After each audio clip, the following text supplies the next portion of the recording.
There is a $3 liquid that will make any perfume you own last hours longer on your skin. Not a setting spray, not a primer, not a layering product the counter wants to sell you. It is plain, unscented petroleum jelly. The small jar of Vaseline that has sat in bathroom cabinets since the 1880s, and almost no one behind a fragrance counter has ever once told you to reach for it. I'm Vivienne Marchand. I've been buying, wearing, and studying perfume since I was a young woman, and for the better part of 30 years, I made the same quiet mistake every morning, blamed the wrong thing for it, and paid for that mistake one overpriced bottle at a time. You've spent decades trusting your own nose. You know when a room smells expensive versus when it merely costs a lot. So you already know the frustration I'm describing.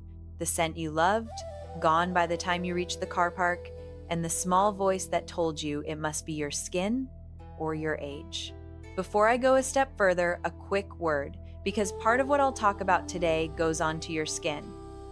Everything I share here is my opinion and general information, not medical advice.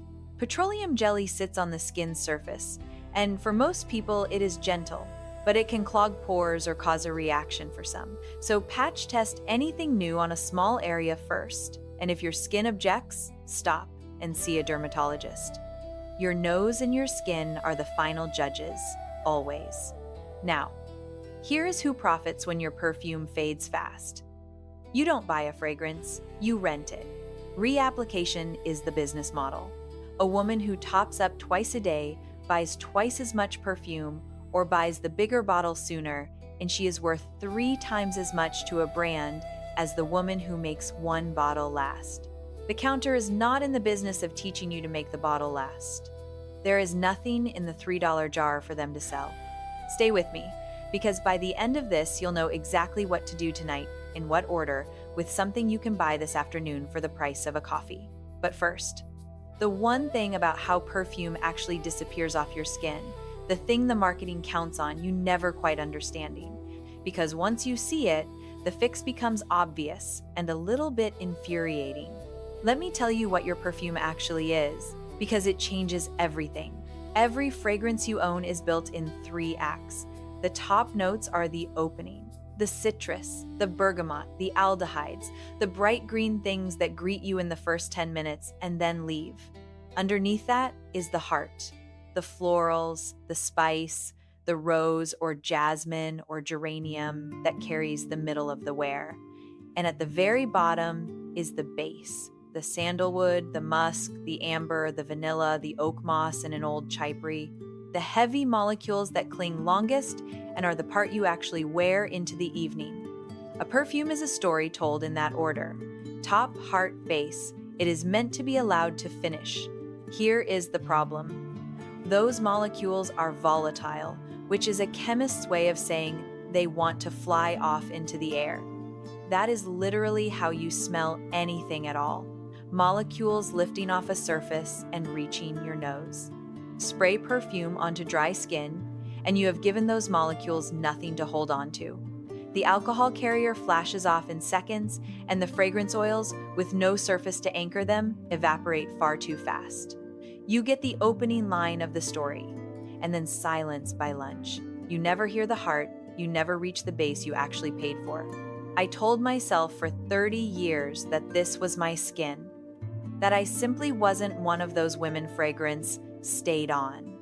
I blamed my nose, I blamed my age, I blamed the bottle, and more than once I blamed the brand and bought a different one, certain the next bottle would be the one that lasted. It was none of those things. It was a surface problem, and I was treating it as a perfume problem, which is exactly the mistake the industry is delighted for you to keep making, because the perfume problem solution costs $120 and the surface problem solution costs $3. Because here is what almost no one tells you. After 50 and especially after menopause, your skin produces noticeably less sebum, the natural oil that sits on the surface, and gives fragrance molecules something to bind to. The outer layer of skin gets thinner and renews more slowly, so the very same perfume that lasted all day on you at 30 genuinely does fade faster on you now. Not because your nose has dulled, not because the bottle is weaker, but because the surface you are spraying it onto has changed. Dry skin drinks perfume. It is not a flaw in you. And once you understand it, you stop buying bottles to fix it and start fixing the surface instead. You do not need a more expensive perfume. You need a better surface for the one you already love. So, the $3 liquid. Plain, unscented petroleum jelly. Vaseline Original, the small blue and white travel tin. It runs right around $3 at Target or Walgreens or Walmart, and the large jar is only a couple of dollars more and will last you a year. Unscented is the word that matters. Never a scented version, never the cocoa butter or the aloe one, because anything with a scent of its own will argue with your perfume all day, and you'll end up smelling like a confused negotiation between the two.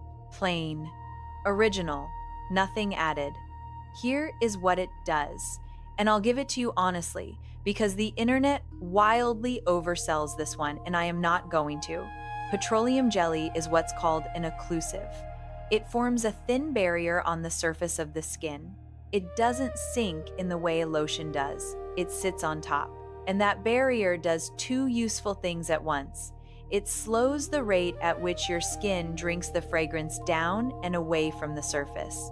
And it slows the alcohol from pulling those volatile molecules off too quickly. In plain terms, it gives the perfume something to sit in at the surface, where it can lift gently off you for hours instead of minutes. A dermatologist would tell you the same. It traps the fragrance oils at the skin's surface and slows the evaporation. That part is real.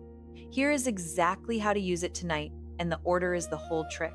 After your shower or bath, while you're still at the basin, take a very small amount, a fingertip's worth, no more, and smooth it onto your pulse points.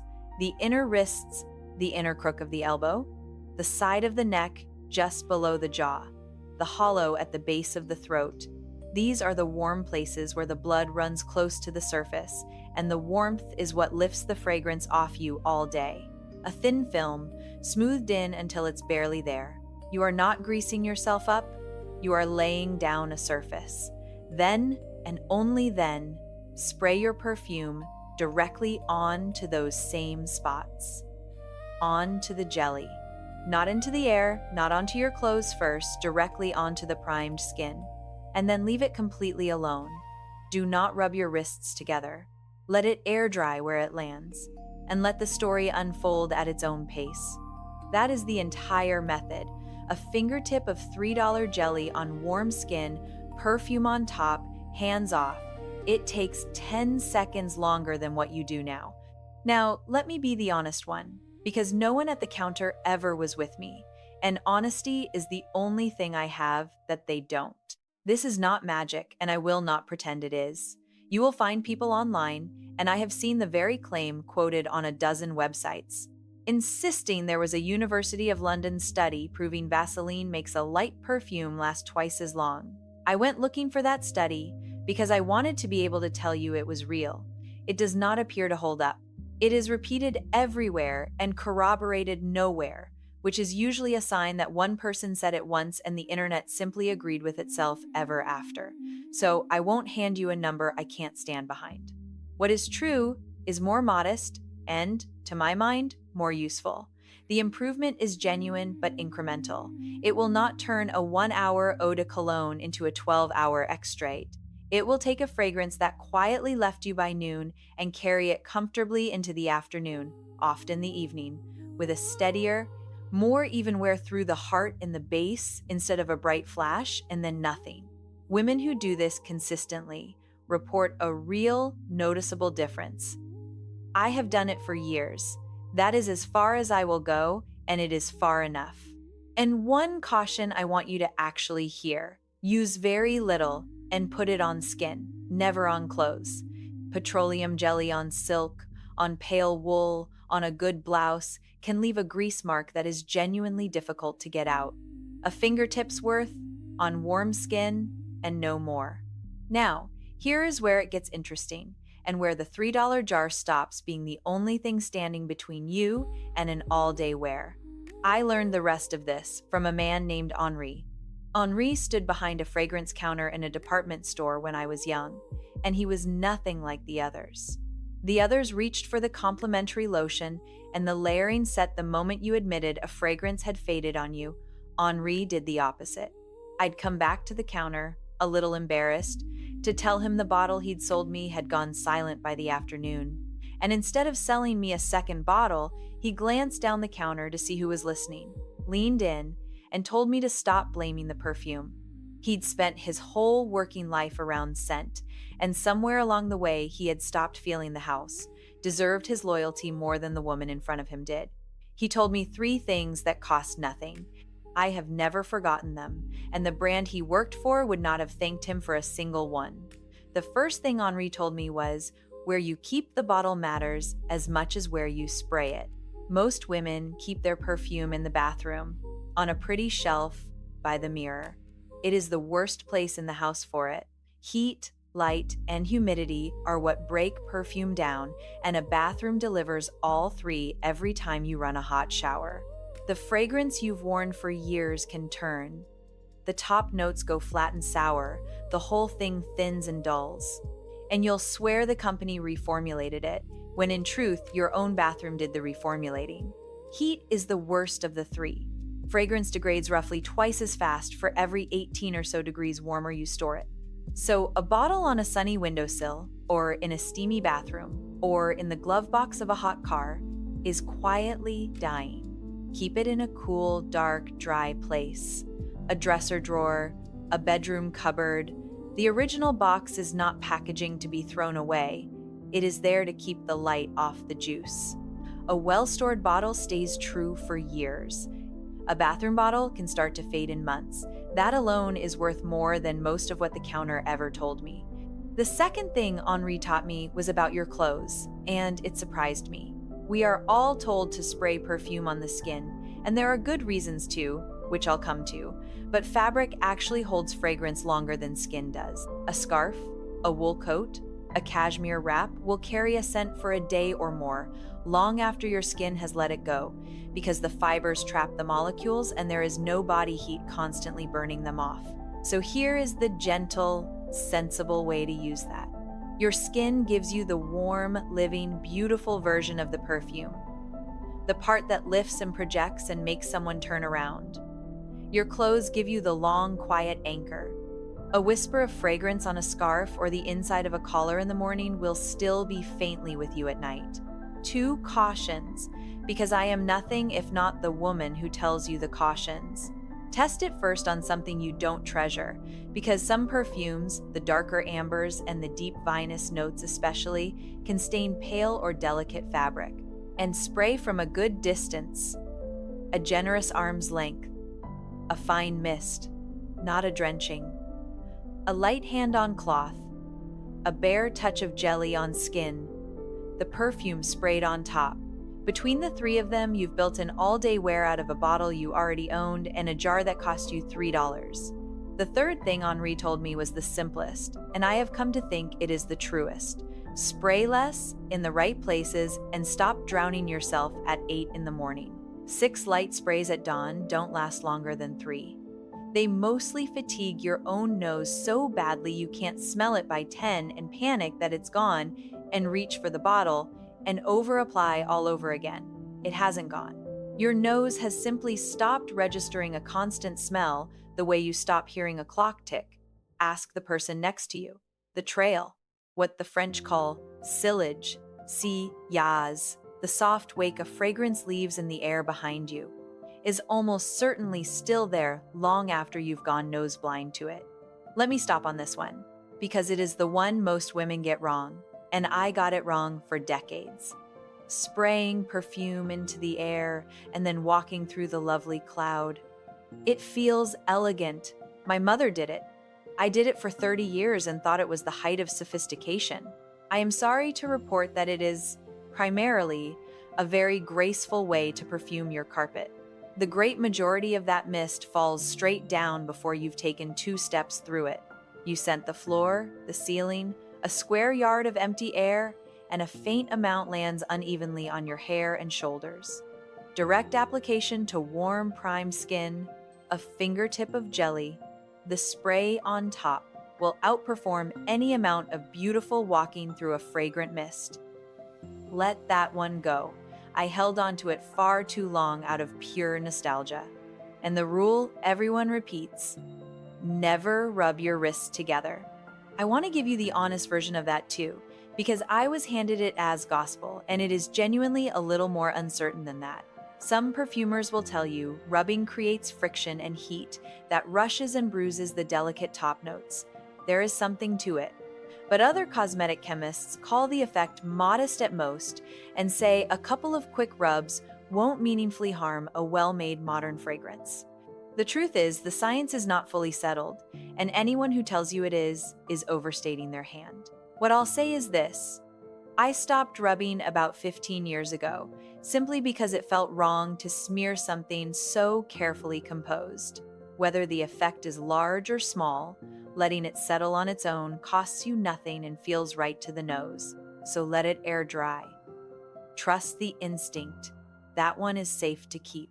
Now, I want to be clear about what the $3 jar will not do, because the woman who trusts her own nose deserves the boundaries of a thing as much as its promise. It cannot rescue a fragrance that was built to fade. Concentration is real, and it is physics. An eau de cologne is only 2 to 5% fragrance oil, a light thing designed, structurally, to be brief. An eau de parfum is 15 to 20%, an extrait higher still. On the same primed skin, the extrait will always outlast the cologne because there is simply more of it to wear. The jelly improves what is in the bottle. It cannot put in what the bottle was never given. So if a scent vanishes on you in an hour, even with all of this, the honest answer may be that you've fallen in love with a light cologne, and there is nothing wrong with that.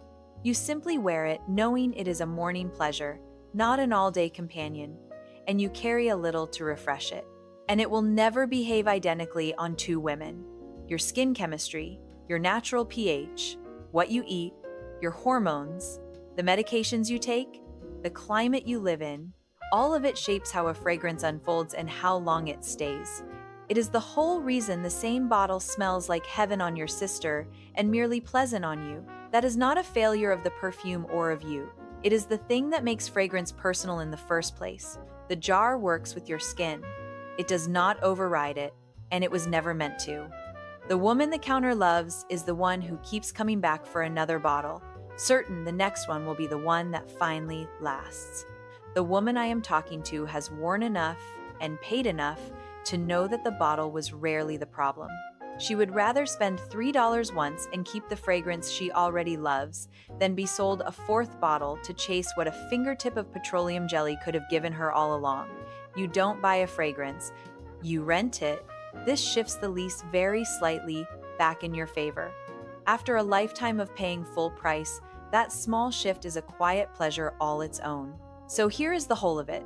For the price of a coffee, a fingertip of plain unscented Vaseline on warm pulse points after your bath. Your perfume sprayed directly on top, hands off, let it dry. The bottle kept cool and dark and out of the bathroom. A whisper on a scarf for the long anchor. That is the entire system, and the counter has had 40 years to tell you about the jar at the center of it. There was simply never a reason for them to. Tell me in the comments what you're wearing and how long it lasts on your skin. And your skin type, if you know it, oily or dry or somewhere between. I want to build a real record from real women. So the next woman who finds this channel knows what to actually expect from the bottle she is considering, and whether the jelly trick carried it through the day for her the way it has for me. Your experience is worth more than any review a brand ever wrote about itself. Next time, I'm going to tell you about something that sat in nearly every woman's bathroom cabinet before 1958, quietly taken off the shelf, and replaced with a product that costs a great deal more and does considerably less. You are going to want to hear that one. Until next time, let the counter keep its secrets. You've spent a lifetime training that nose of yours, and what you wear should reflect you, not someone else's marketing budget.